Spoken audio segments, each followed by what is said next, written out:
All right, cool. Yeah, we're live. Happy to be here with my guy, Austin Holloman. I pronounced it right. Yes, Holloman, sir. not Holoman, Glad to be Holloman. here. Cool. So normally, to be a polite and gentile host, I would let the other person, the guest on my channel, do more of the talking. But I guess today's going to be a little bit backwards, where I'm going to be interviewed for my own channel.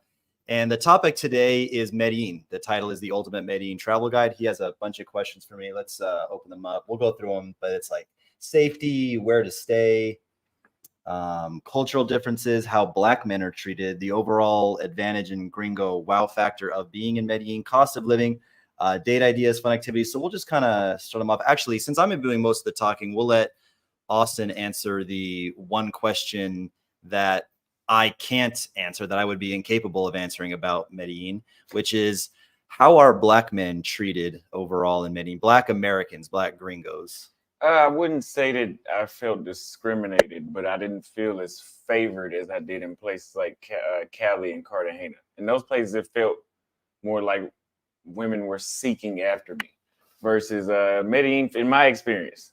Some dudes may feel otherwise. Most of those dudes are doing pay for play that feel otherwise.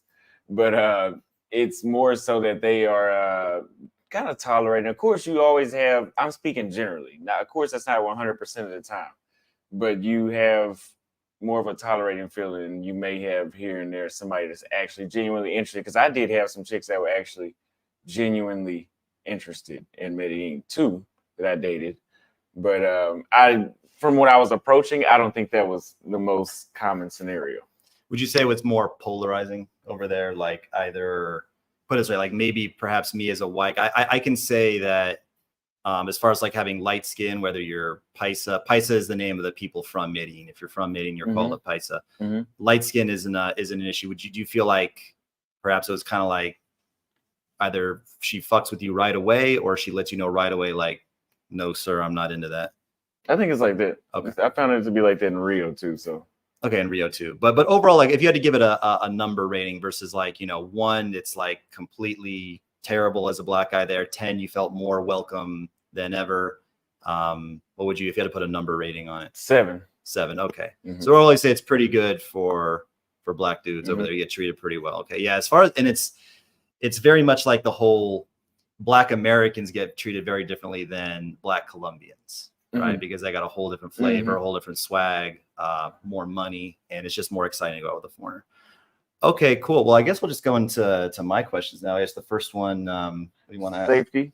Yeah. So how, a lot of people say that you can get drugged, robbed, even kidnapped.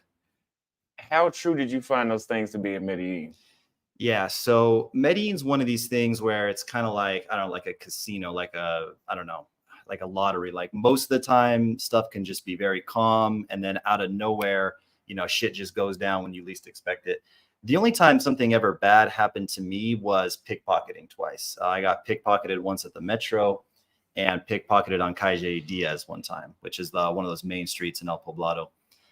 But I hear stories about, and this is like becoming more and more of a thing, where there's like a popular hotel there called, what's the hotel called? Click Clack Hotel. A bunch of guys rolled up and they robbed the whole restaurant. Like, there were 50 patrons eating dinner. Did you hear about this? Really? No, I didn't hear about that. Yeah, guys rolled up on motorcycles with guns, and they literally just like a Jesse James, like a train robbery, like a public 50 people. Usually when someone's robbed, it's like 2 people in an alleyway or something. But beyond that, the main safety issues which people are going to have to worry about is the scopolamine. Let me ask you about that. So what class of restaurant was that? Would you say it was like a 5-star restaurant, just a regular? Click Clack is like it's the top of the top. Yeah, it's really the tippy top. It's in El Poblado, and it's the tippy top of the best bougie hotels. Yeah. Damn. Yeah, it's right there, and that's why they target it. That's crazy. That's crazy. My cameraman got jacked there when he was finishing like with a photo shoot, right? So he was doing a photo shoot. I think it was some reggaeton guy. I don't think it was like a famous reggaeton guy, but yeah, my old photographer, my assistant, shout out to Simon. And yeah, when he was leaving, basically dudes rolled up and robbed. They spotted him, right? Because he has this big camera, the lens, cameras are obviously very expensive. They just spotted him at the hotel doing a photo shoot. And when he left, they got him. But again, most of you guys aren't going to be doing photo shoots with reggaeton people and jack for your cameras. The main thing you're going to have to worry about is the scopolamine. Did you ever know anyone who got scopolamine personally? I believe so. I mean, in my Facebook group, there's been a lot of guys that have said it's happened to them. Let me ask you, so do you think that Medellin is more of like with safety? We know that it's dangerous, and the things that you described, except for maybe that 50-person robbing thing, that kind of stuff happens in every city, like somebody getting robbed for a camera. But would you say it's so bad to the point where it's just a matter of time versus, maybe if you're just not moving right?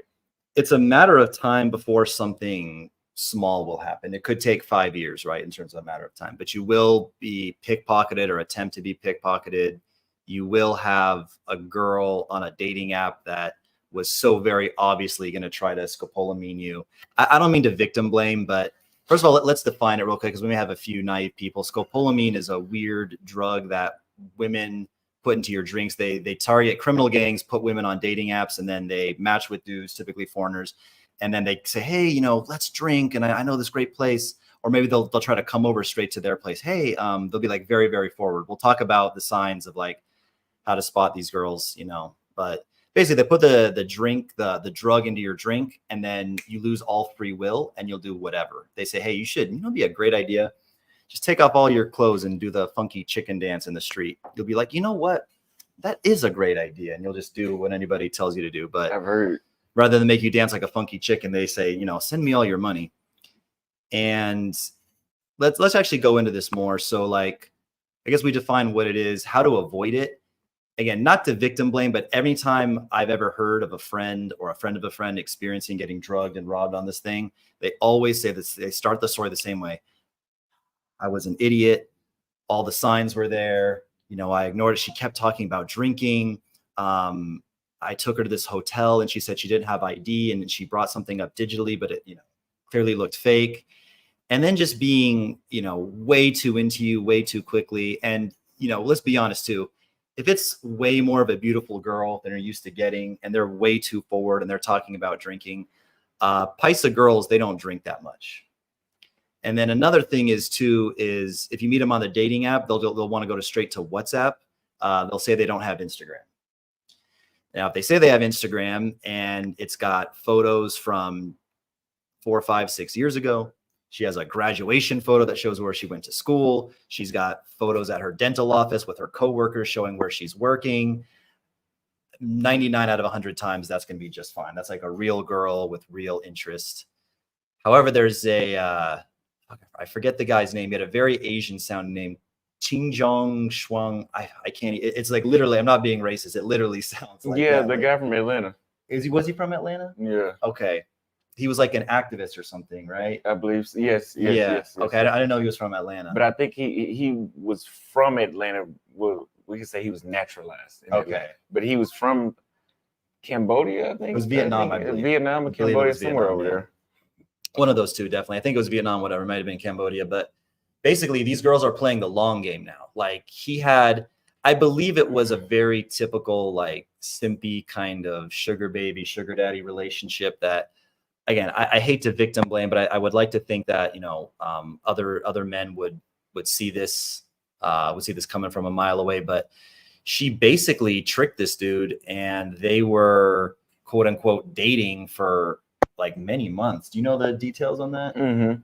I think it was his third trip to Medellin, and he had been, for many months they had been talking, and he flew down there to see her, and he was showing everybody back home that was his girlfriend. When looking at the pictures of her, I was kind of like, oh, like, I would have never trusted her to begin. Like she looked like that evil face. She looked like a skeezer to me, and he flew down there and went to her. She invited her to him to her neighborhood, which was a sketchy neighborhood. It was kind of obvious listening to the story. I'm kind of like he trusted her too much, but he got a bottom of the barrel chick. And so someone posted their name, Tu Zhejiang. I'm sure I'm not saying that right. Again, let's not victim blame the guy too much. I mean, in his defense, who the fuck would think that these very low IQ people in Medellin would have the capacity and the patience to wait 3 months to rob you? First of all, like if I meet up with a chick in public, say I go back to Medellin, I meet up with a chick in a public place. We have a good first date. We kiss a little bit, then we go our separate ways. And the next date, go out to dinner, back to my place. We smash. We're smashing and dating over a course of a few months. I mean, get it? Maybe I'm flying back and forth. And then 3 months later, she goes, "Oh yeah, come meet me, at my place in my neighborhood." I wouldn't necessarily be like, "Oh, like red flag, blah, blah, blah." So, I mean, I have empathy for the guy too. It's a little bit of both, but maybe he should have realized he was punching a little bit above his weight class with, dating a girl that beautiful, and should have questioned the interest. But maybe he thought like, "Oh, I'm a foreigner here." And you think she was beautiful? I thought she can take a good photo and a bad one. She had ass though, bro. I don't think I saw her ass. Yeah, that changed my perception. Yeah. And I've seen her look good and bad, but I mean, I thought she was pretty tight. But anyway, I mean, long story short, to wrap it up about safety, we got a lot more to cover here. Unless there's anything else you want to know, is the main thing you got to realize is when you're in congested areas, so really crowded. I would say more like daytime events, nightclubs, maybe somewhat. I don't think people get pickpocketed nearly as much as nightclubs, but Calle Diaz at night, anywhere near Parque Geras, anywhere where it's really, really crowded, because the way that they do it is like they work in teams. So it's like, maybe I'll bump into Austin on this side. I'll act like a drunk, like, "Oh," and I bump him on this side. And he's like, "Yo, motherfucker, like, what's up?" And then someone else will kind of like bump in him on the other side, and he's kind of distracted by me. And then you're kind of just getting bumped into. Someone slides the phone out and then immediately passes it. So say I bump into Austin, even if he feels something, he grabs me like, "Yo, motherfucker, like I felt that." He got me by the neck. I'm like, "Oh, you search, head to toe, like full strips," because I've already passed the phone to someone else. Anyway, they're really good. So I would say that, and then the scopolamine thing, like just a quick checklist. We'll wrap this up. She has to have Instagram, number one. It has to have photos of at least 2 or 3 years old. It has to, she's tagged in the photo. She posts stories. There's real story highlights. And if you have all that, plus she's not being super, super forward on the drinking and wanting to get intimate right away. If you have all those boxes checked, you're going to be good. And just never leave an open drink out, right? If you're at a restaurant and you left your drink out to go take a piss, just order a new drink. You have a girl over, you're sharing a drink, you're both drinking. Again, you left for whatever reason. You just don't ever drink a drink that was never in your sight. And that's pretty much all I have to say about safety, unless you have anything else you want to ask me. I think that's it so far. I think that's it from all I could think of. Just basically, I guess it is increased danger, but it's still just common sense things to pay attention to. Yeah, it's common sense, but again, I don't like the idea of saying that, "Oh, just if I have common sense, that I'll be fine." You got to understand, you're moving in a place where it's third world. There's poverty. There's people literally struggling to even feed themselves, and you're dealing with a whole different mindset. I mean, I understand neighborhoods like Detroit, or we have some bad neighborhoods back home, but this is like third world. That, yeah. So what is the best place to stay at to avoid that kind of danger? I don't really think it is. Based on what you told me, if they went to El Poblado on a 5-star restaurant and robbed 50 people, It doesn't really sound like you can hide from too much danger there. They talk about, or sorry, they target the rich areas on purpose, right? Better to steal from rich folks than it is to steal from poor folks, right? But if you're going there, in general, like where to stay as far as like safety, I mean, you're just going to encounter, like, first of all, none of you guys are going to stay in San Javier, Robledo, these Aranjuez, these random neighborhoods, because they're just out in the middle of nowhere. I guess you could have a very authentic experience. If you want to go somewhere way out, go to Bayo. Has the hottest girls, but it is like a little bit rough. You know what I mean? And the girls are known to have like, I guess, like attitude or whatever. It'll be a little more feisty, but they're beautiful. Well, what kind of attitude is that? They're from a rougher area, so they just seen more shit. They seen people get robbed and stabbed. Colombians do weird shit. Like there'll be like a fight. You'll see like a fight go viral, and then 2 guys are fighting, and then one guy's girlfriend kind of gets involved, and then like guy is like kind of distracted, like arguing with the girlfriend, and then the original like goes over, picks up a rock, like a big ass boulder, and just like throws it at the guy's head, knocks him out. And like girls from Bayo probably used to seeing shit like that. And but it, like, none of you guys I don't recommend staying in Bayo. I mean, stay in Poblado or Laureles. And if I was going to give the vibe, like Poblado is going to be even more foreigners to connect with, slightly nicer. All the best shopping malls and best restaurants are going to be there. but it's more of a gringo experience. I would agree. Lores did feel more local. Yeah, I didn't see as many foreigners, but I did see. Yeah. Do you feel like there's an area besides the ones you just besides the one you just said where people get hit in the head with a brick or whatever? Because everywhere I traveled around Medellin, it seemed like I couldn't get away from foreigners. Like there's foreigners way out here that thought the same thing that I thought. Yeah. Like, let me see if I can get away. And they're over here too. It's being overrun. I'd say if you wanted to go where no gringo has gone before and be like the only foreigner there, I mean the neighborhoods that I just mentioned that wouldn't be safe: Aranjuez, Robledo, San Javier, anything near around Bello. Let's see, but I mean the big ones for foreigners are Envigado, Laureles, and Poblado. But for most guys, you're probably gonna want to be around Poblado. That's what you see. Like anytime you see a video on Medellin on YouTube, you're seeing Poblado. Correct. Poblado. Correct. So I would just recommend staying there. So what are some cultural differences? Well, let me ask you this before we go to the next part. What type of housing would you recommend is the best bang for your buck in Medellin? Like, is it an apartment? Is it a studio apartment? So they're actually cracking down on Airbnbs now. I think that the minimum Airbnb length that they do is 30 days now. I've heard of a lot of, you heard about this? Heard a lot about cancellations if you book for like 1 week or 10 days, that sometimes your host will actually cancel. So that's kind of unfortunate.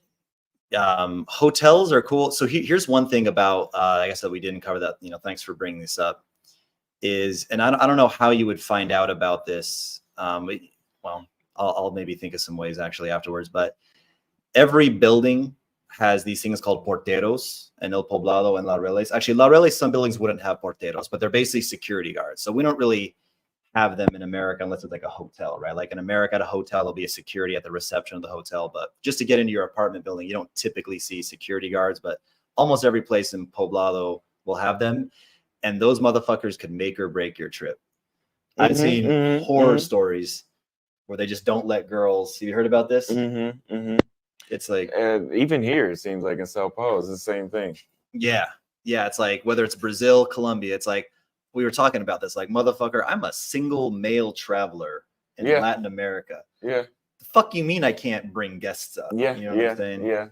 Why do you think that is?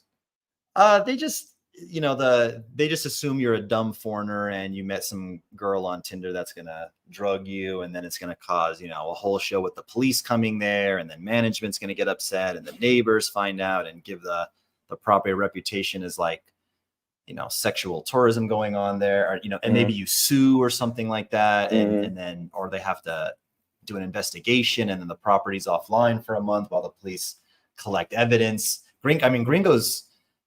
How many gringos have been killed in the last 3 months? Like at least 10 or something like that. I think more than that, maybe. But it's a prevention process, is what it is what I'm getting. Yeah, they just don't want to. They don't want to deal with that. And I guess so Airbnb. Other than that, I guess just hotels. Like maybe we'll go into. Oh, by the way, Austin's preparing something called the BPB,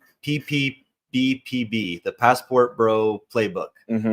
And this is going to be one module. I guess we're giving one module for free, where the idea is he's gonna. Well, I'll let you explain it. Actually, it's your course. So it is basically a super extended travel guide with more detailed information. So, for example, in the travel guides, I do touch on where you should stay, safety and cultural differences. I kind of just give you a few hints. But with these playbook modules, what it'll be like is, for example, with safety, how we just went in for 15 minutes about safety. Instead of me putting 4 or 5 lines in a travel guide, you'll be able to get 15 to 30 minutes of me describing and breaking down stories and examples of what it was like in that particular city. In the travel guides, I do not have how Black men are treated. I didn't think of that until he told me that. Because I was just thinking, people, they know that I wrote this travel guide, so they're just thinking this is what it is. But I'll go into, like, for example, you guys know what happened in Buenos Aires a couple of times. It was a little different experience there for me. So was Romania and Poland. And I could specify and do, because I've talked about some of these things on my YouTube, but you would have to go dig through live streams. You wouldn't know exactly what live streaming, especially with me doing the IRLs, because they're not titled about that. The cost of living, I barely touch on that in my travel guides, but I will have examples, links, stuff to show you guys. It's an encyclopedia, a Bible. We should call it the Passport Bro Bible. You guys like Passport Bro Bible or Passport Bro Playbook? Let us know. But yeah, I mean, basically the premise is right. You log in and there'll be at least 15 cities to start with. And then you'll add maybe by the end of the year, there'll be 40, 50 cities, Africa, Latin America, Europe, Asia. And like you said, you'll go, you have one resource to know, okay, how are Black guys treated? What's the overall gringo wow factor? What are the common scams? What is the cost of living? What is the English rate? What are the fun activities? Date ideas. If I want to stay there, how did the visa situation work? So speaking of that, just so we can double back with our example module, what are some date ideas you have in Medellin? Yeah, date ideas for Medellin. So I want to say one thing as like kind of like a preamble. You guys don't have to spend money on these hoes. It all depends on your, financial situation. What I found is that what I'm trying to do and what I do 90% of the time, which is only going out with girls that are at least a 7.5 to an 8 or better. If you're not proposing at least somewhat of either fun and creative or extravagant date, then they won't come.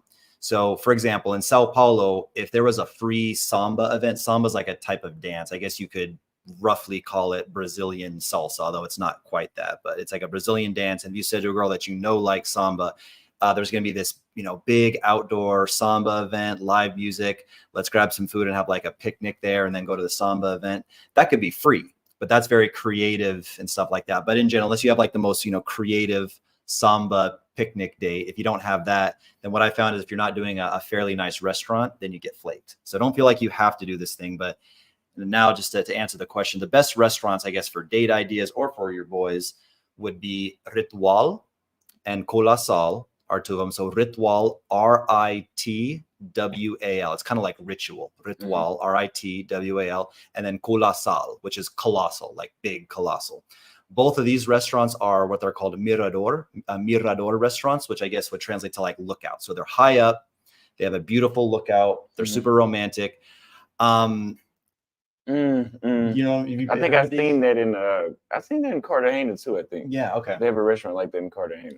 Yeah, I think Tony Roma's has a 360 there. That's also a Mirador restaurant. You could also just type in and find a cheaper one. You can just type in into Google like Restaurante Mirador. And who doesn't love being high up, restaurant, a lounge, and girls love that, very romantic. And I would say like Ritual can be a little expensive just for you and a girl. Might be it would probably be around $50 to $60 for the both of you, and Colasal even a little bit less than that.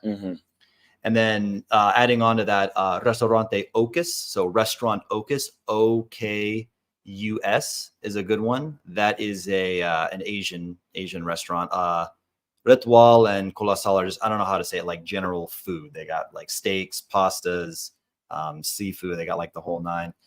And then beyond that, there's a lot of restaurants in Provenza. You know that neighborhood? That's like the more upscale version of Geras, where Geras is basically devolved into a brothel. Provenza is like the more, let's be honest, it is. Provenza is like more upscale. I like some restaurants. Well, actually, it's not in Provenza. It's in Manila, which is almost Provenza. Malevo is like a steakhouse. There's a lot of good Peruvian restaurants there, but you pretty much can't go wrong. I mean, Colombia has a reputation for not having good food, but Provenza is pretty good. And I think, two things to also note for date ideas or just going out. Some of the nicest rooftop lounges are at that hotel that I told you got robbed, Click Clack. And then another one called Envy, like as in like jealousy, ENVY, Envy rooftop at the Charlie Hotel. But you're like spinning a roulette wheel versus like when you get to the door, they're going to tell you that your date doesn't comply with the dress code. When they tell you that your date doesn't comply with the dress code at Envy or Click Clack, what that means is they think you're a dirty gringo sex tourist and she's a prepago. They're like, she's too hot for you, bro. Like, come on, we know you must be paying her is what they're at. It doesn't matter how, like I brought a girl there with a skirt that, literally cut off, at her knee. And they're like, oh, well, the skirt, is above the knee. And we're like, okay, she like pulled it down. So it was like damn near like past the knee. Like, no, it's still, because we already saw it above the knee at one point. And we're just like, okay, I get what's going on here. And it's like a thing. It's been talked about a lot that these places have really random tough doors. So I would say actually avoid NV and Click Clack rooftops just specifically for those reasons. Wow, that's some good information. I didn't know that about yeah, you can avoid a very embarrassing time. Yeah. So what about simple dates? So you said usually the best date is a restaurant. What about something else like walking through Comuna 13 or? Yeah, so I've never done that. I'm not big on like a walking tour and this and that, but I know actually one good date idea for a girl would be Parque Arvi, which could be a fun experience. Did you ever go to Parque Arvi? I don't think so. So you take this metro cable way up, and you go like literally like into the wilderness. So you'll probably take a metro. I guess you could take an Uber, but it's probably even faster to take a metro there, I guess, depending on the day of the week. And then you go up the metro cable, and then you get there, and they have like, I don't know, all these types of like little snacks that you can buy, like chocolate covered strawberries and other like little sweets. And then they also sell, I don't know what you would call them, like funny little like tchotchkes, like little fake, gemstones, earrings. You've seen those things where like people take like copper wire and they make like a tree out of it. You know what I'm talking about? It has like the little, I don't know, they're kind of a copper thing. Or a guy will take wire and he'll like form like a bicycle, almost like an ornament type of art thing. Yeah. I think they're called tchotchkes is the name. And then food, all types of little like snacks, not just like sweets but snacks. And then you can walk around, and then it's like nature. The air is very fresh. You just feel, because Medellin's kind of, because of the geography, it's like a little bowl. It's like a little dish. And then the pollution just kind of gets trapped in the bowl. But when you're up there, you're above that, and the air is cleaner. It's a fun little, hike. It's like naturey, but not too naturey, right? Like you can get out and like, you're like, oh shit, like we're really in the nature, but you hear other people talking. You never feel like you're going to get lost out there or anything. And it's just, it's a fun little escape from the city. And that's cool. And then I'm trying to think if I know any other cheaper or like more unique date ideas, but I'm lazy, bro. I usually just take girls out to dinner, take them back to my place, and fuck them. Now I'm just a simple guy. Do you think I like to take chicks on pool dates. Do you think chicks at Pisces would be okay with going on pool dates? Yeah. If you stay at a place, so there's one place called Energy Living, which is famous. I don't know about that pool though, bro. I might that pool has seen some shit. It's a famous like pool, shooting pool. Oh No. Miscommunication there. I was doing like pool. But anyway, just to wrap up. Yeah, that building. What did I say the name was? I already forgot the name. Energy Living. Yeah, you can take girls back there, and there's a pool. But billiard pool. I never played that with girls, to be honest. But with Pisces. But oh shit, I just thought of another one. So to answer your question, I don't know. Did you do that? I have not done that. In my first trip to Medellin, I did go on dates, and the first one was a dinner date. The second one, I believe, was a double date at like a salsa bar. Okay. Where everybody was dancing salsa. I thought that was pretty cool, but those were the only chicks I dated in Medellin. Besides that, I dated some foreigners when I was there the second time. Well, if you can't tell by my complexion, I'm not much of a dancer. I don't have much rhythm, if it wasn't obvious. So, but yeah, if you dance salsa, I guess that's a great cheaper date. And there's another place that I just remember now. It's called La Octava. It's in Provenza, the neighborhood we talk about, La Octava, and it has a ball pit. Kind of like when you were kids at McDonald's or whatever, there'd be like the ball pit. It's fun because, I don't know, at least every time that I've been there, I'll like pick the girl up, do like a full on shoulder press with her and like throw her into the ball pit. And obviously, they don't get hurt because they're falling on the balls, but for her to like be picked up and scooped and like tossed and like feel it's kind of like, it's like the preview. You know what I mean? She feels like, oh shit, this is what it's going to feel like when this man grabs a hold of me. And girls are all fucking masochists. They love to be smacked and beat up consensually. Pause. And it's just kind of fun. You get to like throw around the ball pit, feel like kids. You kind of like, women are very much like the song, like girls just want to have fun. So to have her like connect with her childlike again, you're throwing around the ball pit, you throw a little ball at her, she throws a ball at you, or you can do fun shit like she'll hold a ball up in a hand and then you try to like knock it. I don't know. It's just like playing. It's like kids again. It's really fun. So, with those date ideas in mind, what are some cultural differences that you should know that could affect your dates that would be useful? Yeah. So, okay, I have a lot to say here. Let's start with this. There's a very unfortunate negative reputation with Medellin, with foreigners, all foreigners. You've heard about this, right? You know, like a lot of your the people you stream with have talked about this, right? Especially, I think it's it's all foreigners. It's Asian, white, but I think even black foreigners may get pegged even a bit more as the sex tourist. I'm correct, right? I think I've seen a recent video of them like with the go home gringo shit. Yeah, they yeah, had yeah. that, and they had a white guy on a beach with like a grown out beard drinking a beer.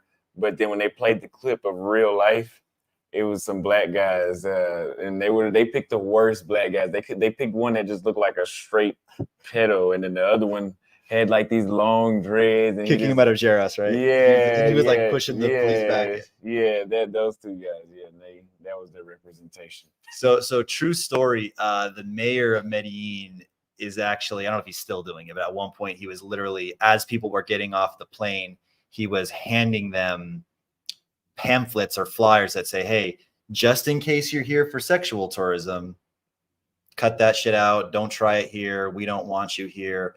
But if you're not, enjoy. Like, and I thought that was funny. Like, imagine if Colombians land in Miami and then the mayor of Miami's got a flyer. Just in case you're here for cocaine smuggling, try that, don't try that shit here. Like, imagine like if that's your first impression of America as a Colombian, getting like, stereotyped as like a Colombian drug dealer just because you're Colombian. So yeah, there's a very bad reputation. So it's you're going to want to quickly explain to girls that like you're not that type. Normally you never want to qualify yourself to the girl. You never want to say things to try to impress her or get her validation and say, well, just so you know, I would be good boyfriend material and I don't cheat and I went to this good university. You just never want to come off, because if you already thought you were the shit, you wouldn't seek other people's validation. But in this case, it's warranted to clearly separate yourself and say, hey, just so you know, I'm not one of those like gringo tourists. I'm not one of those passport bros. And separate that and just understand that right off the bat, you're going to be kind of like pegged as that. A lot of chicks asking for money there. That's unfortunately becoming a more and more normal kind of cultural thing. And that is just kind of like part of their culture, is that it all goes back to the drug dealing days, the Pablo Escobar days, the narco days. It was kind of like this like fast money culture, right? Like the guys are going to sell drugs and become hitmen, or I don't know, smuggle drugs, do whatever they can to make quick money. And then the women are going to, sell their bodies. And it's very much of a like, it can be a very transactional type city. So that's a very big cultural difference. As bad as it is in America, I mean, American chicks, to be fair, they're almost as bad these days, in terms of asking for you to pay their bills. Yeah, they like to talk shit about the foreign women, like they're just gonna use you for money, and I'm like, don't you? That's not really new to us. Yeah, exactly. It's not a new story. I think that's pretty much ingrained in us by now. So yeah, I would rather get used for a fifth of the price.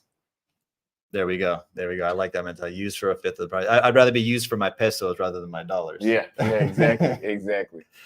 What other cultural differences? Latin culture even more is like, yeah, the man should lead. I'll put it this way. All that shit that doesn't work on American chicks, like being romantic, actually being upfront about your intentions, actually showing that you care and like them, actually like, not, I don't know, like with American chicks, you got to constantly push them away and make you think out other options and make them chase and act like a bad boy and wait 3 days between texting them.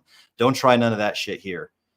Just be very, very sweet, and that shit does actually work. And I would say overall, I guess we're getting a little off topic, but when it comes to dating, and this is kind of off the tangent of cultural differences, just really, really try to understand which girls are the low quality barrio girls that just want expensive dates and are ultimately going to ask you for money, and which ones are the girls that are actually genuinely interested in you and aren't gonna try to go for a sugar baby, sugar daddy thing. Okay, so you have to watch out. It's a little worse in America with that kind of stuff, with the transaction, you say. Yeah, definitely. And just more, like I said, you know, the man is the leader, the man's a protector, provider, more romantic, more sweet. And then that's all I can think of. I mean, there's a lot of cultural differences, but I'm trying to explain them more from like a dating standpoint. Another thing, don't wear shorts, don't wear sandals, just period. Don't wear shorts and sandals. And I mean, yeah, that's all I can think of for right now. So let's talk about which we pretty much already know this one, the overall foreigner advantage, the wow factor. Just like here in Sao Paulo, I don't think there's a wow factor. What about Medellin? It's kind of a rhetorical question. Yeah, so in Medellin, so I have a two-way. I'll try to make my answer not super long-winded, but and I was talking about this with you, whereas on your live, Medellin has a weird thing where you have a weird genetic pool where the men are extremely unattractive, meek, short. They're all broke. They have a weird effeminate affect. They're not masculine. They're cheaters. They hit their women. And then you have these amazingly beautiful, gorgeous women. So that are feminine and, you know, I guess they have good qualities and bad qualities in terms of their personality. They can be very feminine, submissive, but they can also be very, you know, gold diggery and kind of like entitled, I guess, very like they want princess treatment. But anyway, what I'm saying is it's a weird thing where I won't come in and just start walking around Brazil and be taller and better looking than every other guy here versus like in a country like the Philippines, they worship white skin. I'll be the only guy with blue eyes. Me being 5'10", 5'11", I'll be a giant to them. And I'm just gonna, you know, from a superficial appearance and I guess, you know, finances perspective, I would just dominate over the local guys in the Philippines. You have that in Medellin. However, you also have the negative foreigner stereotype against you. So it's like most of us, 90% of us are going to be taller, better looking, more masculine, more intelligent, and make more money than the locals. So we'll have that to our advantage, but we'll also have the negative sex tourist gringo stereotype against us. So what does that mean? In my experience, I think there's still roughly about 15 to 20% of women in that city that are still willing to date gringos and give gringos a chance. Unfortunately, that 15% doesn't typically, in my experience, come from the highest quality, educated, classy, English-speaking pool of the population. That 15% to 20% comes from more of the low class. But just understand that probably 70 to 80% of girls are going to write you off completely for being a foreigner. Yes, even if you're a Latino foreigner, even if you're Puerto Rican or something like that, you're still not paisa. They, you know, you're not from Medellin. They don't even like other Colombians. They don't even like people from Bogota or the coast. So understand that, yeah, 70 to 80% are going to write you off no matter what. But that 15 to 20% is going to be hyper attracted to you because your only other competition is other competition from foreigners. You have zero local competition because, like I just said, you're going to be taller, more masculine, more intelligent, make more money, more romantic, treat them better. So you'll have no. So I just you know, within that 10 to 15%, you'll crush it. It'll be some of the easiest layups you ever got. But I mean, still don't expect like the 9s and 10s to line up for you. It'll be mostly like, you know, 7s. But yeah, and also expect that most of them will write you off just for being a foreigner. Wow, interesting. So I didn't know that the local Colombian men were short like that. You didn't notice that? No. I guess you're not looking at the men. Yeah, I didn't really look at the men. Men are just invisible. Yeah, like, they have men in Colombia? Yeah, I can't really remember what the men look like. Like in Brazil, you can, Paraguay, Uruguay, Argentina, but yeah, in Medellin, I don't really remember the men too much. And again, let's have you answer this question more in the perspective of a black guy. You said it was a 7 out of 10 in terms of like your receptiveness, but I mean, how would you say? Let's try 3 like continents. We could break it by country or continent, but let's just say I'll do it. Let's do Bangkok, Kenya, and Medellin. Which one did you feel like was like, oh, you could just come in there and just take your pick? And it was, and also you gotta, not only could you take your pick, but the girls were beautiful too. Between Bangkok, Kenya, and Medellin, Kenya. Kenya was the best. Yeah, it was the best. You can have your pick in Bangkok, but it's like pay for play. Like, okay. you can pick, you know. But yeah, everybody. I didn't mean like that. Everybody can pick there. But Kenya, yeah, I felt like you could get high quality, attractive women, and it'd be, I don't want to say easy. It wouldn't be that hard. Let's just say without headaches. Without headaches, without back, Doing push backflips. back and having to be a monkey. Yeah, you don't have to do all that. Just go over there and be yourself in Kenya, and you'll be wearing a bracelet just like I am. So in Medellin, it wasn't just like a free for all, super easy. You get on Tinder and gorgeous girls were just lining up for you and super eagerly want to date you, or was it in Medellin?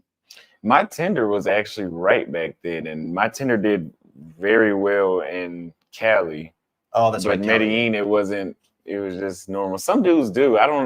Some dudes do good with the Tinder there, but they're not for me. You also got to be careful. On that Tinder too. Yeah. That too. But they're all in all. Oh, another one is Colombian Cupid. That's a big, if you want to get girls that maybe haven't been run through by as many gringos, and perhaps would definitely have a much fewer, lower probability of having the criminal gangs and the scopolamine girls, go for Colombian Cupid. Remember like OK Cupid? Are you too young for that? You remember OK Cupid? Yeah, I guess it's like Colombian Cupid. Yeah. So there you go. That's a little bit of a gold nugget. I wouldn't say you have 0% chance of finding a scopolamine girl on there, but it'd be much less than the other apps. Okay, cool. So should we go to the next one then? Yeah. So I guess to summarize that one, there is not really a wow factor. You would say there is and there isn't, right? It's like, just to summarize again, 80 to 90, somewhere between 70 and 90%. Who knows? Let's compromise. 80% of the girls will just not date a foreigner, point blank, period. They think we're dirty. They think we're sex tourists.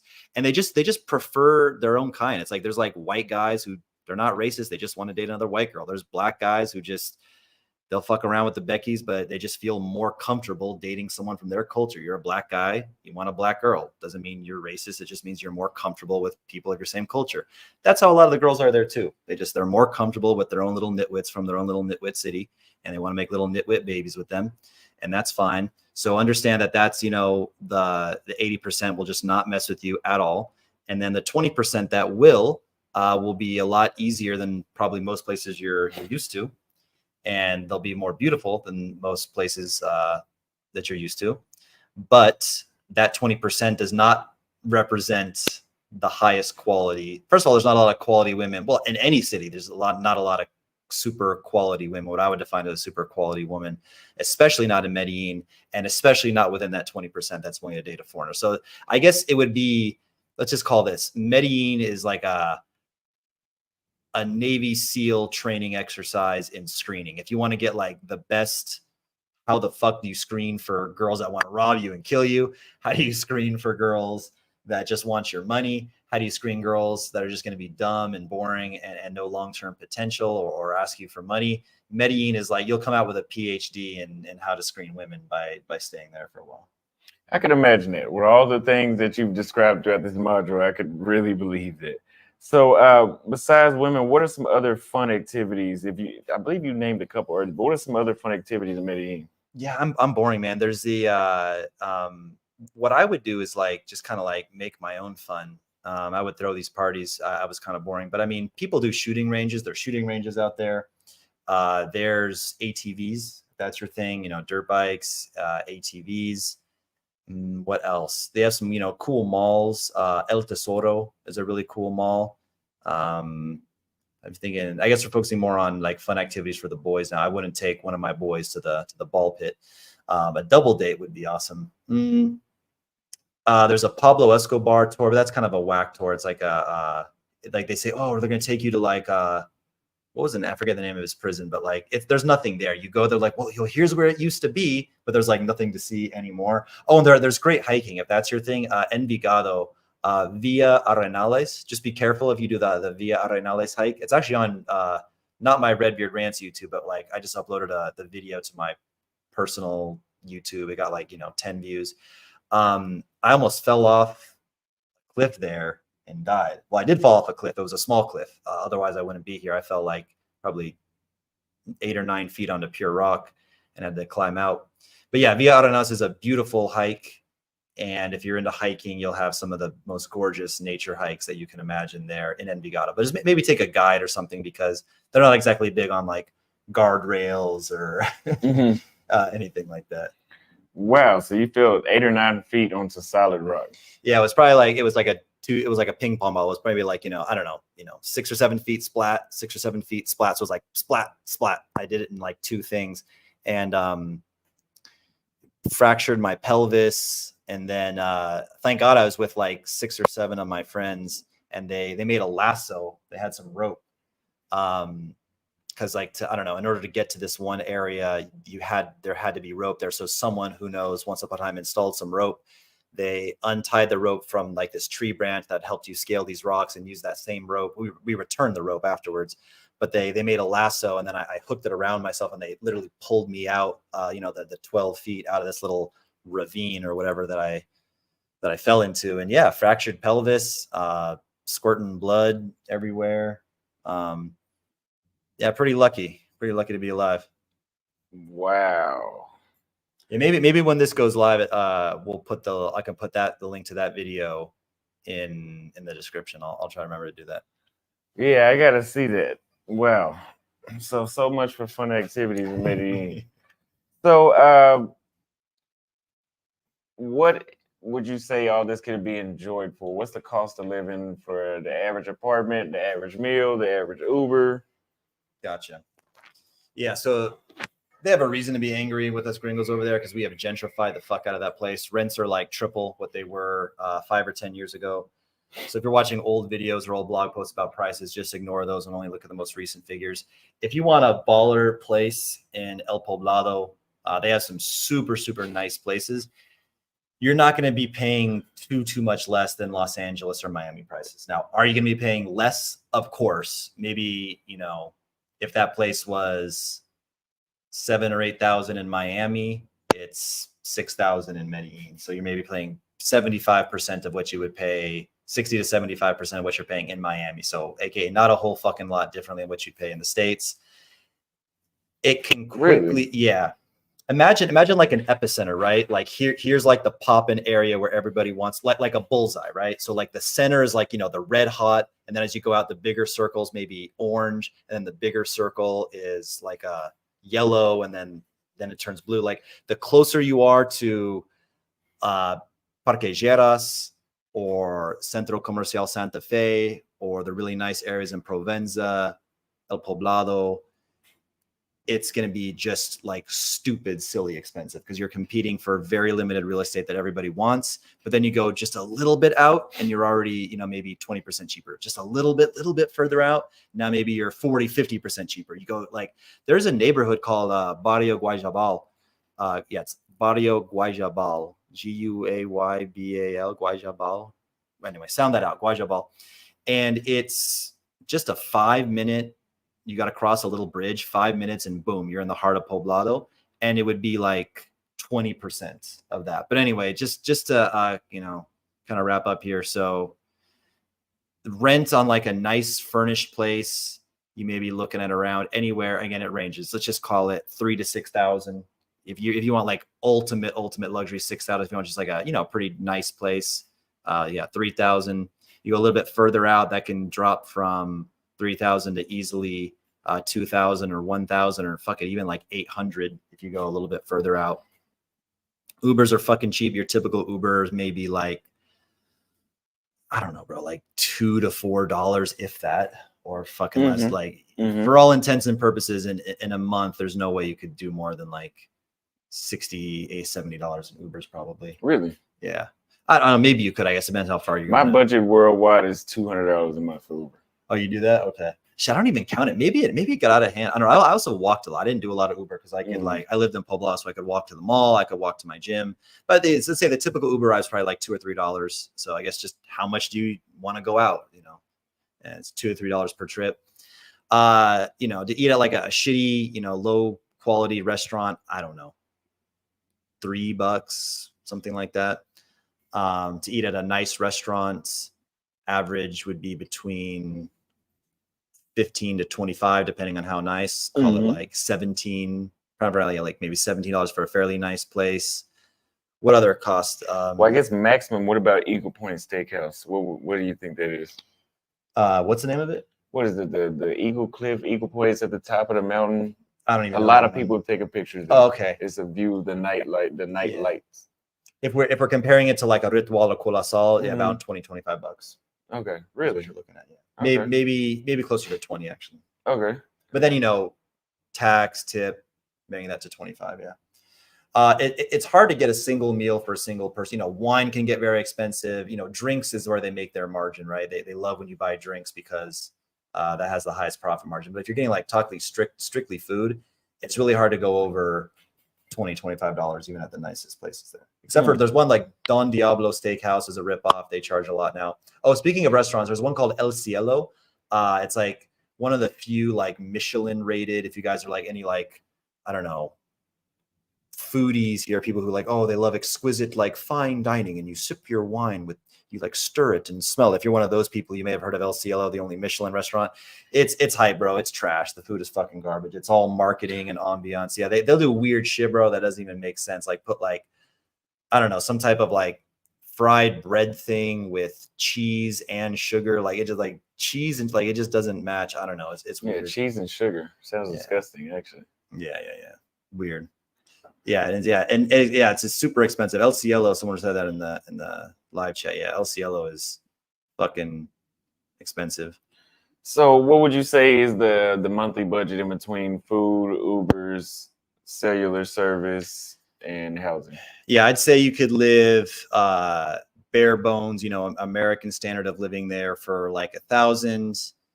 You could live pretty damn good for 2,500. Like you're living pretty fucking well for like you have roommates and shit to split rent. That's like, really, then you're doing well.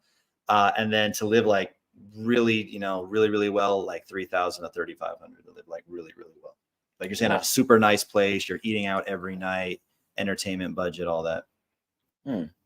So would you say, is it one of those places, Medellin, one of those places where it makes more sense to buy groceries rather than cook, or vice versa? I would get a personal chef. They have these things on Facebook for all cities, and they have them in Medellin, these like Facebook expat groups, and they're mostly garbage. It's mostly like the worst, lowest quality people. It's like a meme. Everybody who lives in Medellin knows that like you'll go there and ask a simple question, be like, yeah, what's the name of that supermarket in Santa Fe again? I forgot the name. Fuck you and die. Just go there. Why would you post that here? Oh, it's like, Jesus, dude, I just asked a simple question. Like, they're the most toxic environments, these Facebook groups. But you could use that. There are actually more Colombians in those groups, honestly, than there are gringos. And if you post like, yeah, I'm looking for a personal chef, I would say them going to the restaurant, picking out the food, bringing it back, cooking it, and cleaning up afterwards. You'd be like looking on average, like, yeah, $500 to $650 per meal to have like a legit, like a chef went out, bought this and cooked it fresh in your house. So that's a good option. But yeah, if you're living there and want to live cheap, yeah, you could easily just buy like, I don't know, like ground beef and rice, and bro, you could have like a food budget of like $100 a month. Damn near. I think like I haven't cooked in 2 years. Okay. I haven't cooked. I refuse to cook. There's only one place in the world that made more sense to cook, which was Montevideo, Uruguay, and maybe Santiago, Chile, where it was expensive enough where I was like, okay, I probably could save more if I bought groceries. But even paying $650 for a personal chef, it still sounds like, okay, either that's the equivalent of eating out every meal then. Well, yeah, I guess so. It would just be more convenient. Yeah, more convenient. Because think about if you're a busy entrepreneur who's got I don't know, maybe come up with a gigantic 50-module course called the Passport Bro Playbook, for instance, as an example. I don't know who I'm referring to, but hypothetically. For you to order an Uber, get in the Uber, drive there, sit down in the chair, think of what you want, wait for the waiter to come over, ask for it, wait for them to cook it, bring it out. I mean, bro, and then get back, that can be an hour and a half. So think about your time lost by going out there too. So yeah, just having somebody come over and for about anyway, $5 to $6. Again, if they're cooking just like chicken or ground beef or something, maybe $4 a meal, maybe $3. If they're doing meal prep of just like basic shit, you could probably get it down to $2.75 to $3.50 per meal. Okay. And just to summarize, I know I give long-winded answers. $1,000 bare bones, 1,500 to 2,000 living pretty good, 3,000 to 3,500 living very well. Just to kind of bring that all together. So give me a couple of tips on how to save money, because like for example, I've learned in these past 2 years, like I spent way more money by drinking a lot because everything is so cheap. So things that you've always wanted to do a lot, now you can do a lot. For me, that was going out and drinking as much as I wanted to, and hanging out as much as I wanted to, smoking cigars as much as I wanted to, just dry ass riding the Ubers, even to sometimes. I mean, I don't do it anymore, but I used to just, I don't have to just, let me just take an Uber over here, see what that's like. Let me just do all that little stuff adds up. So what are some things that you did to help keep more money in your bank account? The best way I ever found to save money is to just track it, bro. Same thing. You know, I think there's an expression, what gets measured gets improved, right? So same thing, like if you're tracking your lifts and you're like, damn, I've been stuck at around, 250 to 260 max bench press for like 6 months. Something ain't right. I got to switch up my training. I got to switch up it shouldn't be 6 months without adding any strength to my bench whatsoever. There's a problem here. If you weren't tracking that, you would never know. Remember we were talking about what you spend on Ubers. Shit. Now I need to follow my own advice. I don't track what I spend. So yeah, there's like apps that do this, right? Like what's mint.com? QuickBooks does it. Yeah, QuickBooks does it. If you can kind of look at, they break down your expenses. And I can say this because I am technically Jewish. Just be a Jew. So there you go. Is that the social justice rules? You can knock it if you are that. I don't want to get this video. Yeah. I can talk shit about black people because I'm black. So so YouTube algorithm. I am Jewish. I can say live like a Jew. Live like a cheap miserly Jew, and just watch everything you spend. This is not what we talk about. This is not our channels. This is not what we focus on in our content. But a lot of dudes are into tricking. Tricking can really, be expensive. So go light on that if you're trying to save money. And women in general, whether tricking or not, women are expensive, man. What's like, it was like the old Chris Rock skit. He's like, if I could live in a cardboard box on the streets and get pussy, I would live in a cardboard box. Like we seek success and money and material wealth, and like, is a Rolex to tell the time? Absolutely not. I guess you could say it helps with men networking, business connections, but let's be honest, Rolex is a statement of like, hey bitch, I got money. You might as well just like tattoo, hey bitch, I got money onto your wrist at that point. Yeah, there's no reason to spend 10,000 if we want to break it down like that.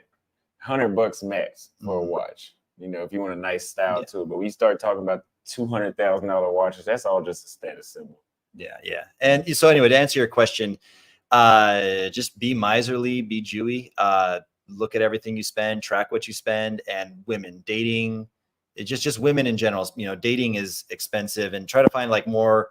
Remember I said like the date for a girl not to flake, the date should be either kind of lavish and luxurious, at least as perceived in her mind, which usually means expensive, or it could be very unique and creative. Find those unique creative dates. Like you say like, hey, probably most girls have been to La Octava at this point, but maybe she wants to go again or something. But like, yeah, like, hey, I got a fun idea. Let's play in the ball pit. You know what I mean? Like it'd be like kids again. And, I'll just be like, oh, that's a great idea. And then you just get a couple drinks and, an appetizer. I used to cook for girls too. That was also say I like to cook. Back when I lived in Medellin, I had my full kitchen set up and all that. Okay. So that was just a spinoff of the last question on cost of living. So what are some common scams I should watch out for in Medellin?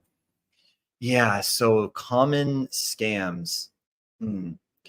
Late at night, a lot of taxi drivers, if they have to make change, will try to give you a counterfeit bill. Really? So that's definitely one. Yeah, if you have to break sometimes at the ATMs, if you take out any type of large quantity of money, they give like the green 100,000 peso bills, and it's like, they're like no business will take them. It's like funny, like you go to the ATM, they only give you these green bills, and then when you want to use them, it's like you're using Japanese yen. They're like, we don't take this currency here. It's like, motherfucker, it's Colombian, but no one wants to break those bills. But if you have to break one of those, especially on a taxi, they can try to give you back fake bills. What else is another common scam there? The main ones are, like we talked about earlier, we don't need to delve deeply into these again, but would be the scopolamine, and was talking about another one. And whether it's the short game, and then be aware of the long game as well. We talked about that with a Tao Jing or whatever his name was. That girl tricked him over the long term. I'm trying to think. I have some other ones that were on the tip of my tongue. Oh, girls asking for money. If you pick up a girl at a bar that's not near Geras, if it's anywhere near Parque Geras and she's quick to go home with you, she's a prostitute. Don't be an idiot. But if you're on a Tinder date and money has never been discussed, or you're at, I don't know, somehow you found a house party, some random place, or a bar that isn't near Parque Geras, any situation that's not involving Geras and you take a girl home and then she asks for money, don't give that bitch shit. That's a very, very common scam. And then sometimes we even get these girls, every gringo's encountered this at least once or twice, where you're about to, put your dick in and she goes, wait a minute. Like, so we have to, what do they say in Spanish? Tenemos que cuadrar. Cuadro is like, we need to square up, basically. We need to like understand, like, what are you paying me for this? And they never mention it all night. So again, remember, I guess it just goes back to what I was saying. It's like an exercise in screening. And then just, never, even if you're not on a date, if you're just at a bar, just don't ever leave your drink out of your sight. Whenever you probably just don't drink that much when you're in Medellin, if you can help it. And then anytime you have a drink, just don't let that motherfucker out of your sight, even with your boys. Eat it, like, because guys will put it in your drink even when you're with your boys. And then when it kind of takes effect, they'll try like, hey, you're American. Hey, cool. Let me show you something over here. And then as it's kind of like kicking in and your boys are like, oh, he just is talking to some locals, or they may not notice, and I've heard them get people that way anyway. Wow. So don't trust the locals. Yeah, definitely don't. Medellin is very much known for, put it this way, right? They kill gringos for sport. Maybe 4, 5, 6 gringos are kidnapped, robbed every month. At least 10 or 100 times that are drugged, but not murdered. And it's all fine when it happens to us. But let a gringo kill a Colombiana. Oh my God. Let a jealous, crazy gringo go ape shit and get jealous and kill his girlfriend. It is the talk of the town. It's there'll be another wave of like anti-gringo racism for months, if not years, after that one incident. Oh, but they kill us, no problem. So they see us as kind of like, oh, you're here. And they have an expression, dar papaya. Anybody who's been there knows that expression. It would say give papaya, but what it actually means is like you were looking for trouble. Like dar papaya would be like, I'm on my iPhone 15 and my Rolex at, Detroit, 2 a.m. And like, I'm just, so I got this new iPhone and Rolex, and then I get robbed. And it's like, well, dude, you went to Detroit at 2 a.m. all alone with a new, like, what did you think was going to happen? It's kind of like a way to victim blame. So yeah, understand that like a lot of the niceness that they give is like very fake. I would say there are some genuine people, but just be very, very cautious of anybody's kindness. Never accept drinks from people, and never leave your drink unattended. Okay. And Alexis, thank you for the $1 super chat. English speaking rates. You brought it up briefly a couple of times. Can you elaborate more on the English speaking rates? Yeah, slim to none. And the few women that would do it would be kind of type. You ever notice that, like, except for J. Cole, every rapper is short? It's like little something, Lil Wayne, little, like they're always Lil. It's because, growing up in the rough environment of the hood and being short, you had to compensate for your shortness and stature by having an extra big personality, right? Eazy-E being, another classic example of that. So same way on that, the less you have, the more you have to compensate type thing. The girls that speak English are not the typical girls you would want to date. You don't leave Medellin, or sorry, you don't leave the US to go to Medellin to find, to date a girl that has the appearance of the typical English speaker there. They're not the prettiest ones. I would say your quality of life. Thanks for the $5 super chat again, Alexis. We met. Okay, cool. I didn't know that we met. Cool. Nice. We met. Get some survival Spanish. Your enjoyment, your enjoyment will go up triple, quadruple by just speaking some survival Spanish. Because let's be honest, translator dates are pretty boring. And if you really are struggling with the language, Bumble has a setting for like a preference where you can choose English, like show you. We're doing this out here. We're matching with a lot of English speaking girls here in Sao Paulo, and actually it's more common out here. but set the filter on Bumble to show you English speaking girls. And yeah, you'll oddly enough, you'll meet more girls who speak English. Did you follow that? Yeah. Do I need to repeat it? Was that no? You set your filter for English, and then you'll match with more English speaking girls. Boom, there you go. But try to learn some survival Spanish. Agreed. So that's my statement. I agree. I would agree with that. So lastly, can you tell us more about the visa information, like what the requirements are, pre-check documents, how long can you stay, residency? Yeah. So visa stuff. I'm not like a pro on this, but the classic, if you fall in love and you want to stay there for a while, the classic easy visa is the student visa. That's the quickest. You could be done with that one in, from start to finish, 2.5 to 3 months. And then there's an option to renew for another year. And unlike some countries, like in Brazil, I'm currently getting my visa here. There's like a whole FBI background check.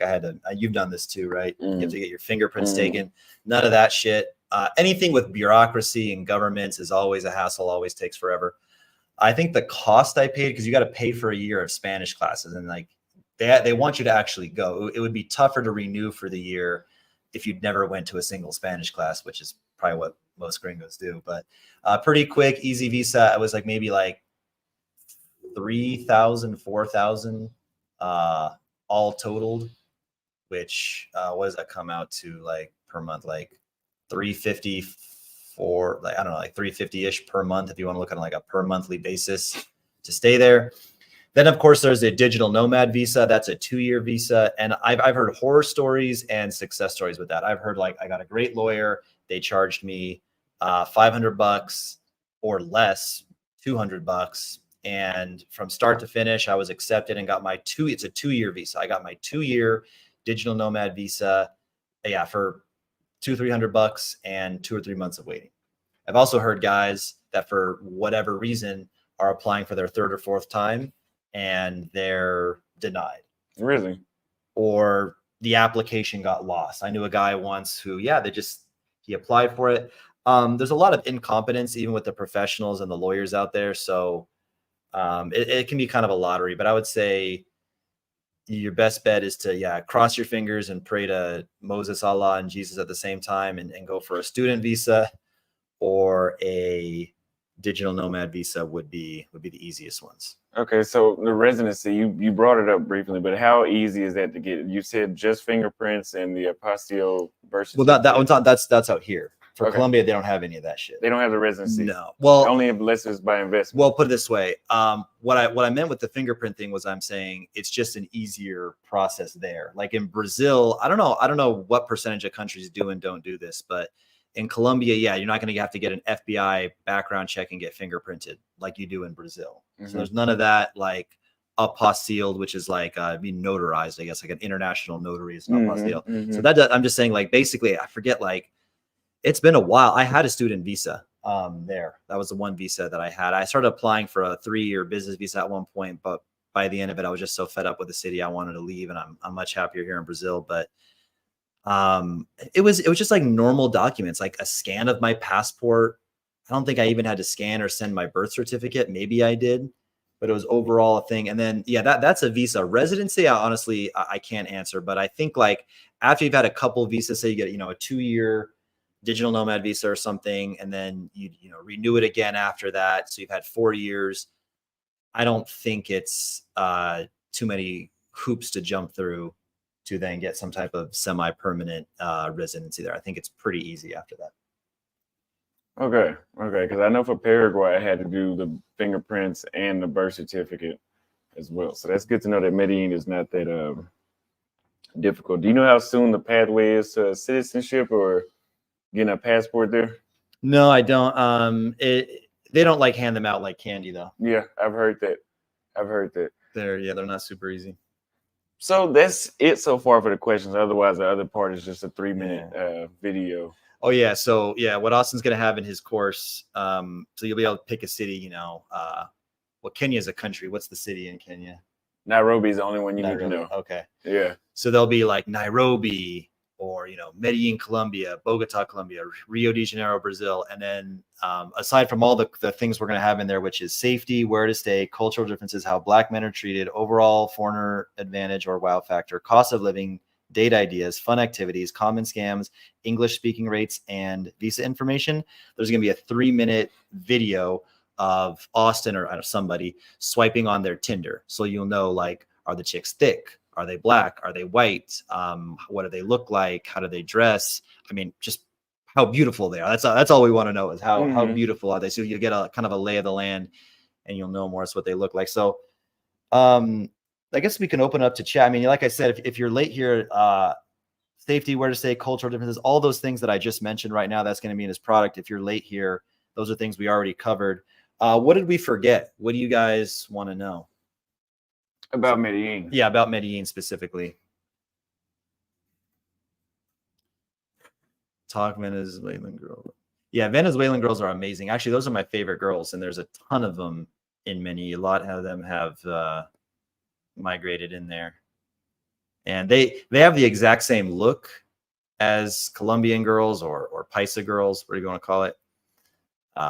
They range from light skin, brown skin, and they have a very, very similar, beautiful, curvy look with very symmetrical, beautiful faces and like good teeth.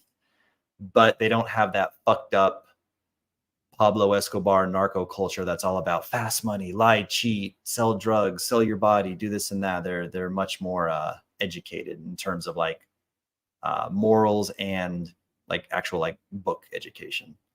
Is it true that Medellin has a school that teaches women how to? Yes, that's true, Ozzy. They have, I think it's the only one, unless someone, another country copied them. But yeah, Medellin has a school for webcam models. Wow.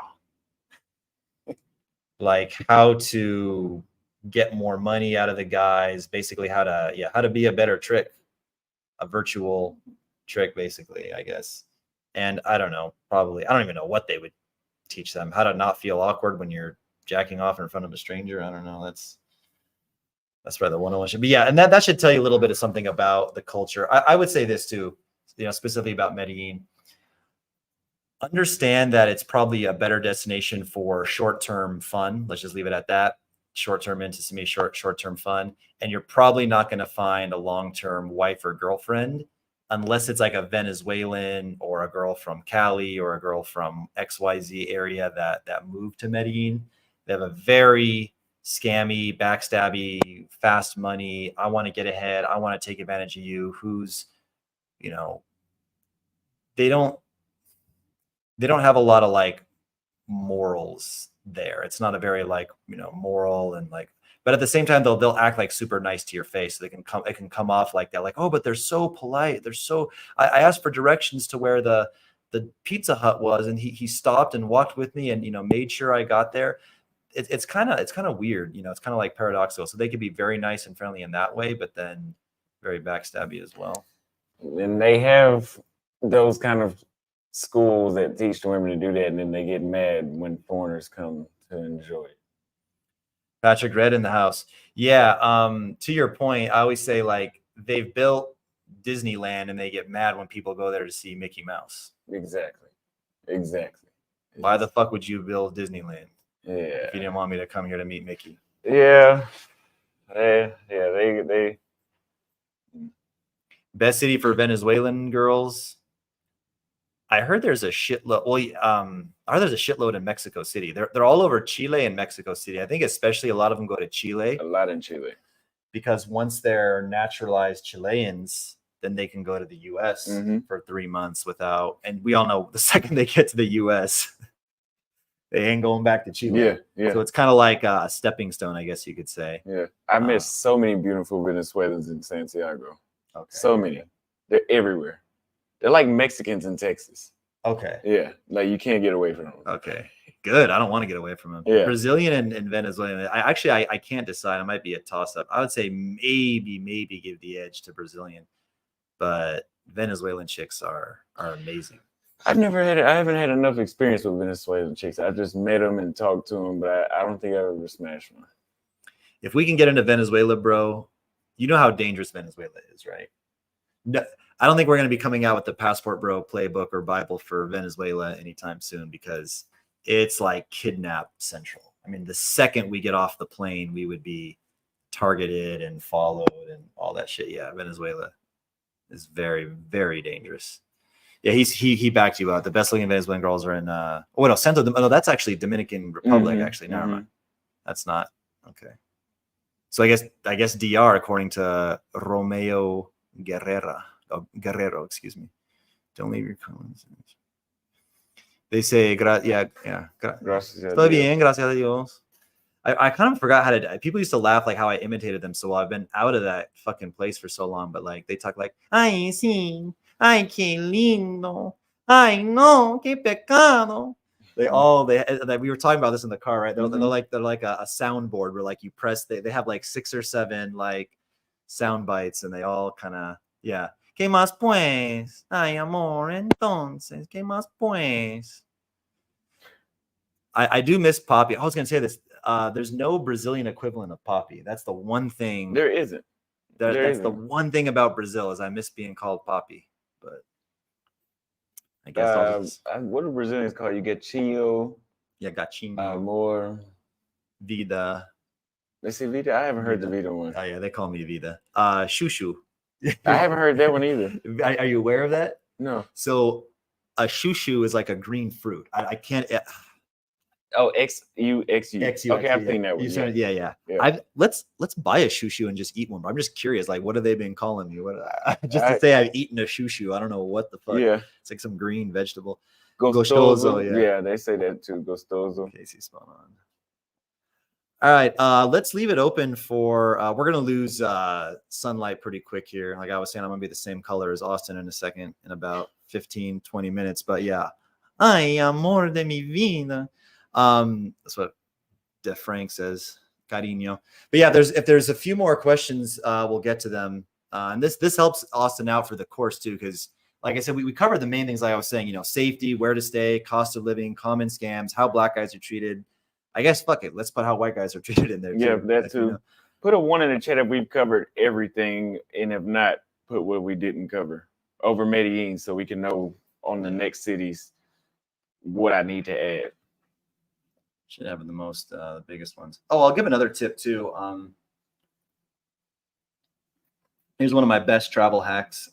This should go into the course as well. When you get in a new city or a couple days before you get to a new city, you have to switch your Instagram account to a business account. So how do you do that? Be resourceful. Go to YouTube and type how to make your Instagram into a business account. Then post a story. Let's say the city is, well, I guess everybody speaks English in Nairobi, but let's use Bangkok. You're going to Bangkok in 5 days. Post an Instagram story, all text that says, if you live in Bangkok and you speak English, send me a message. Then boost that story to men and women living in Bangkok, age 25 to 35, whatever it is. And you will get messages put for like $5 a day, and then you'll probably pause it after an hour. You will get messages on average for like 10 to 15 cents. So for $1, you'll get anywhere from 10 to 7 messages, I guess, for each dollar.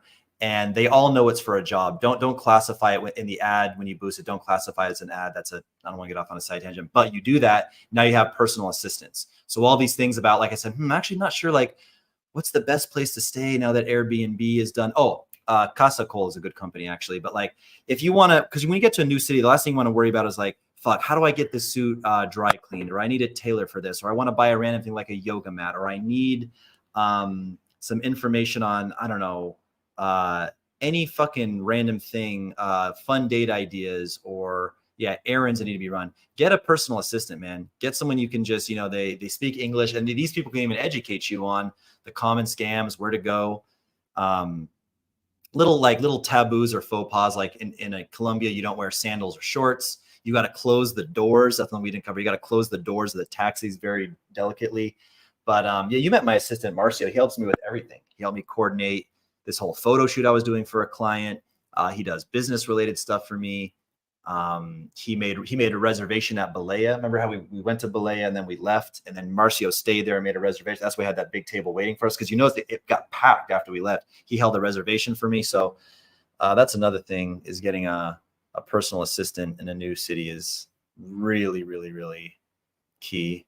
I can get okay. I guess this means we covered everything, bro. Because nobody said anything. Yeah. So, I mean, maybe Austin. I don't want to, speak for him, but maybe this is my idea. Maybe he'll do like an early bird special. Maybe he'll do like an opt-in. You get like an early bird list, and then he'll give you the Passport Bro playbook for like early birds at like a discount before like a formal launch and A pre-order. on it. Yeah, like a pre-order or something like that. I do that. I did that with my ebook, so I could do that again. Put up a pre-order, and with the pre-order, because here's the reason why pre-orders are good for me. I don't want to give you your money back. So if I say, oh, like, pre-order the book and it'll be out, I'm gonna finish the book because I'm like, okay, I already got $300 or $400 this week. Look, let me finish it so I don't have to give them that money back. That's more so maybe we should do a pre-order so that way it gets done faster, but done the right way as well. Not that anybody would be wanting a refund. I mean, just from his lives and stuff, and we, from the feedback that I've been seeing, and I don't think you get any feedback or refund requests. Have you gotten one ever? Like his guides are legit, so not for my guides or my ebooks. I don't ever think I got a. No, I never got a refund. I mean, I've never given a refund. Yeah. And put a 1 in the chat if you think this would be useful. Let's say for around, I don't know what he's going to charge because it's his thing. Maybe around $100 to ultimately, within the next few months have. You think you do like 25 to 35 cities within the next few months? Yeah, hell yeah. So to have 25 to 35 cities spread across all over Latin America, all over Asia, all over Africa. And I'm about to go back to Europe. Yeah, and Europe. So yeah, 25 to 35 cities to know all the information that we just covered, safety, common scams, knowing what the girls look like, seeing what, they look like on Tinder. Put a 1 in the chat if you think that would be a bargain for $1 for around about $100 maybe is what you're going to charge. I'm thinking $100 initially for 10 cities, and with my website I can update the file, so I can add new files to a product as they come. So at least it'll be live with 10 cities. Yeah, one. We got some ones in the chat. All right, I'll just quickly answer this thing because it's not relevant about the hair transplant. So I got it done here in Sao Paulo. The place, it's like an Italian name, Vinci Hair. So Vinci. Is that Portuguese also? Italian. Vinci, yeah, whatever. Because Vinci is like 20 V. Yeah, because in Portuguese it's Vinte. So Vinci would be Italian. So Vinci, Vinci Hair, which I think it means 20. I don't know Italian, but anyway, Vinci Hair. It's here in Sao Paulo.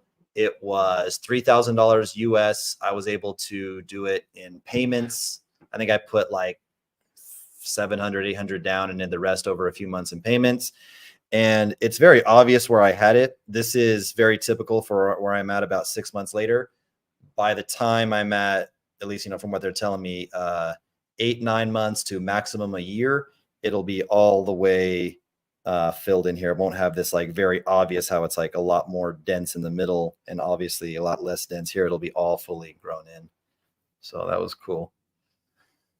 Turkey, yeah, people like to go to Turkey. Going to Turkey is just far out though, man. Oh shit, Dark Knight has a question for me, but it might perhaps pertain to other people as well. Casey, do women in Colombia try to baby trap foreigners? Good question. Good question. I've never heard of that. I have never ever heard of the baby trap out here. Maybe in Brazil, because they have a child support treaty with the United States. Oh, they do? Oh shit. So they can do the same thing the American chicks can do here. Better start wrapping it up. No, I'm just kidding. Yeah, that's another reason when I first got down here, I never was going raw, because I don't do it anymore. But at first, when I was first traveling, I just sometimes be like, fuck it. But when Brazil's my first country, and I was like, nah, I already knew about that. I was like, I can't get caught up with that shit. Yeah, no, they're we got to kick. I don't know how to kick people out. We got some trolls in here. How can I kick this person? Click that and then ban. Yep, ban. Yeah, cool. This is my Austin's helping me. This is my first time ever going live. Who's the other troll? This one. Just ban them. But I think we're pretty much done anyway. Big pleasure, my man. Thank you so Thank much you. for bringing your audience to my audience once again. And yeah, what's the rough launch time for the Passport Bro playbook for the first 10 cities? Motherfucker. I could be. He said, "What's Austin's D size and his height?" His height is 5'10" and a half. For his D size, you got to buy the product. That's the first module. You said when is the expected for the first 10, maybe the early birds can get in at a discount price, get it for 10 cities, and it's going to be this thing that constantly. I mean, shit. In 2 years, you could have 100 cities, but what are you thinking? I'm thinking because I have 3 cities. So like this, let me pull it up. It's gonna. So actually, what are the launch cities? The launch cities are Medellin, Bogota, Cali, Nairobi, Bangkok, Sao Paulo, Rio, and a couple more. Are those the launch cities? Those are a good amount that you just named. Medellin, Cali, Rio, Nairobi. Is what you already. Yeah, he's on this new. Okay, I know for a fact there was more than that. Anyway, we got to do Bangkok. But Bangkok. How about Manila? Lima, Philippines. Lima. I spent 3 weeks in Manila. Ho Chi Minh City, Vietnam. Dar es Salaam, Tanzania. Santiago, Chile. Buenos Aires, Argentina. Salvador, Bahia. That's at least 10. Sao Paulo, soon to be Manaus, because it'll be a month in each city. Yeah. I can even do Santa Cruz, Bolivia too. Okay, damn Bolivia. Yeah, you had to adjust to go there. The people aren't that nice at first. I thought this is some bullshit, man. I thought that this Uber was pulling up, so I went behind the car to check the license plate, and it wasn't the car. So there's this old Bolivian lady, and she's just cussing at me in Spanish, and then I'm like, "Oh, I thought you were Uber. My bad." I was showing her I had the app open, like I thought this was Uber. So I walked back up to Jason, and he was just laughing because she kept cussing at me. And then I turned around, she's literally just like recording me and screaming and cussing. I'm like, yo, like what the fuck? So that's a Karina. Get it, Karen? Yeah. Karina. They have Karinas down there. So that Bolivia, Karen. That was the thing. And then you speak to people, hey, how you doing? They might just walk right past you, purposely ignore you. They look at you like Jason and I walked into a restaurant. They all just like it wasn't like, oh, we got gringos here. It was kind of like, what the fuck are y'all doing here? Yeah. So that it took a while to get used to that. Yeah, I don't know what's the Bolivia and U.S. history. The CIA in the 80s probably did some fuck that. The CIA in the 80s just tried to like build countries. I know and they overthrow dictators. They killed Che Guevara there. Okay, well, and that was back in the day. And I think in 2019, the United States incited a coup there too. How did I know that before I knew that? Yeah. In the 80s, the CIA just said like, let's just set up American friendly, governments. Top 5 South American cities with hottest girls. I guess I'll go first and then Ozzy can go. But I wouldn't say they're the best quality in terms of like relationship material or like high IQ. They can be pretty primitive, but it would be all the cities that you've already heard about in Colombia. It would be not Bogota though. It would be Barranquilla, Medellin, Cali, Cartagena, although Cartagena is like a huge brothel. But yeah, I'd say Medellin, Cartagena, Cali. I like Cartagena. Did you find non-working girls there though? In Cartagena? It was hard. It was hard. Like a lot of chicks that were like super beautiful, and then I'm like, this bitch is a prostitute. We have very similar types in women. He and I like thick and brown basically is our type, with a flat stomach. So I love that. And then Brazil is not. Well, I should take this back.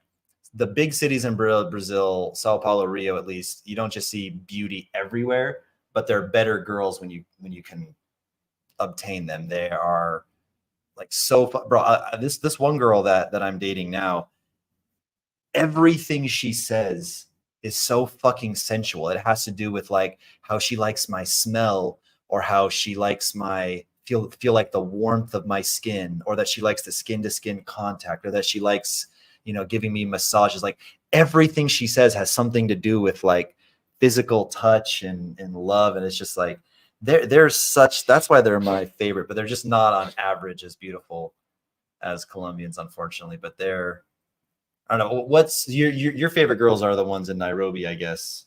Brazilians a close second. No, maybe? Brazilians are my favorite. Oh, Brazilians are and favorite. Nairobi is my second. Okay, cool. Mm-hmm. I think we're almost done here. Austin was there. Santa Marta, Brown in Bed, Beach House. Colombian women are the best at buttering you up. Yeah, they can kind of have a little scammy culture there. They're known for just being able to make men melt in the palm of their hands and manipulate them and get them, take from them whatever they want. Yeah, Kobe says vouches for Barranquilla. All right. Any last final words, my friend, before we end this out? I think we covered everything. If you guys have not already, make sure you go subscribe to Casey Redbeard Ranch channel.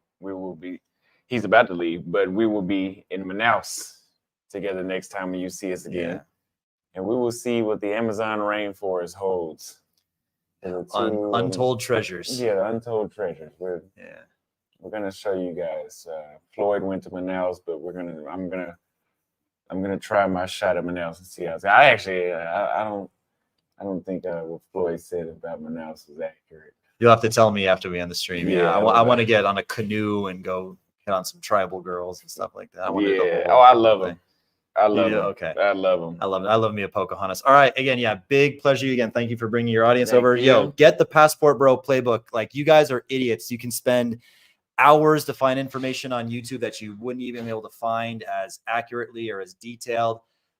He might even put together a quiz in the future where you can fill out what is, how important is English? How important is time zone? How important is thickness? How important is safety? What's your maximum cost for living? And then it can actually spit out and recommend cities so you guys can all find, the best place for dating and avoid these terrible Western women and find your queens abroad. But anyway, again, pleasure, my friend. And we're going to end the stream right now. That's it. Peace out, gentlemen.